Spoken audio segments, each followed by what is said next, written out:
দেশবাসী, আমি তোমাদের জন্য আজকে নিয়ে এসেছি নতুন রেসিপি। Wow! একটা পুরনো রেসিপি মোমো বানাবো।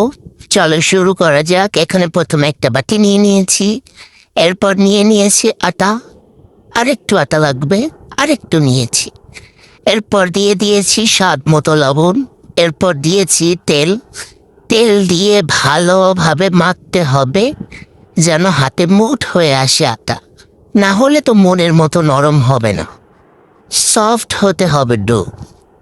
এই তো এখানে একটু একটু পানি দিয়ে নিচ্ছিলাম যাতে করে ডোটা বেশি নরম না হয়। এই তো শালা দেখছো কি সুন্দর হয়েছে, কিন্তু হাতে চিপকাই যাচ্ছে শালা। যাই হোক, মাংসের পোল বানানোর জন্য এখানে মুরগির মাংস, আদা কুচি, রসুন কুচি আর একটা শুকনো না কাঁচামরিচ দিছি ভুলভাল বলে। এই যে এখানে সয়া সস, গোলমরিচ আর কি দিয়েছিলাম, আর দিয়েছিলাম এটা কি, আরে এটা তেল গরম করে দিছি। দেখছো আমি শুধু রেসিপি ভুলে যাই, কি করব বলো তো। এখানে ভালো করে এটাকে তেলের সাথে মাখিয়ে নিতে হবে। এখানে যে কি সুন্দর ঘ্রাণ আসে মাংসের থেকে, কি বলবো। যাই হোক, এই দেখো রেডি। এরপর ছোট ছোট করে গোল্লা করে নিয়েছিলাম যাতে শেপটা ভালো আসে।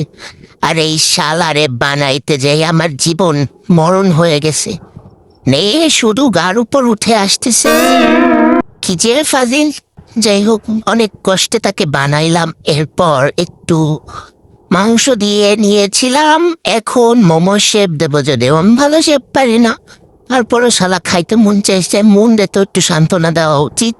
এজন্য একটু সুন্দর শেপ করার হালকা বৃথা চেষ্টা।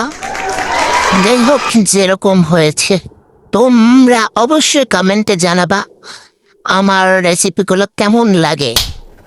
ধন্যবাদ, উদয় ধন্যবাদ। যাওয়ার কোনো ইচ্ছে ছিল না, কারণ তোমরা তো ভিডিও দেখো না। এই দেখো দুইটা শেপ বানাইছি, দুইটা অনেক সুন্দর হয়েছে। নিজের গুণ নিজেকেই গাইতে হবে, অন্যরা গাবে না, এটাই স্বাভাবিক। What ever. এই দেখো আমি অনেক সুন্দর করে আর একটা মোমো শেপ বানিয়ে নিয়েছি, এখানে অনেকগুলো মামা। এরপর আমাদের বিখ্যাত কড়াই, এর মধ্যে দিয়ে দিয়েছিলাম একদম উপর করে তেল, মানে ছিল না তেল। যাই হোক, এরপর এটার মধ্যে দিয়ে দিচ্ছিলাম মোমোগুলোকে। আমি কড়াইতেই স্টিম করব মোমোটা।